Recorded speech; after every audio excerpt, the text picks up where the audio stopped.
Files TV. We are back again with the latest gossip. Nyaya dziri kupisa dziri kutenderera muZimbabwe. Vazukuru vambuya nehanda havasi kufara nezviri kuitwa naHoly 10.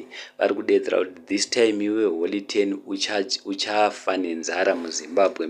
Makore ari kuuya ari kuteera aya. Vari kudedzera kuti we are going to make sure kuti you will never go on tours kunze kwenyika. Ese mashows ako ekunze kwenyika we are going to cancel them. Uchafa nenzara, uchadya iyoyo uchi weZanupf.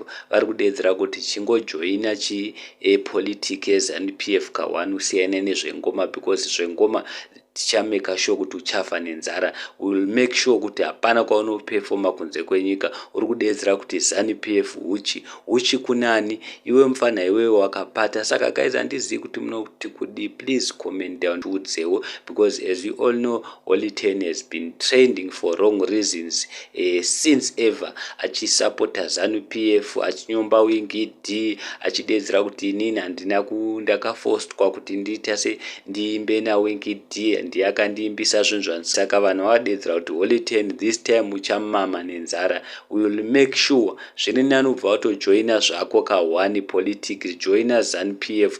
Ikangowina chete ziva kuti uchamama. We will make sure kuti nyango muZimbabwe you will never perform. Saka guys, please handizivi kuti munoti kudii, musajambe ma-aids edu. Tiudzewo, please comment down below mutiudze kuti zviri kuitwa naHoly 10 zviri right here, because ari kudedzera kuti ndi leader of youth. Saka mayouth akajamuka. Vanhu vari kudedzera kuti this time iwe Holy 10 haumbofa wakatipusisa, because unoita kunge ukangwara. Tinokusupporta, tinokuitira zvese, asi haudi kuti kusupporta the winning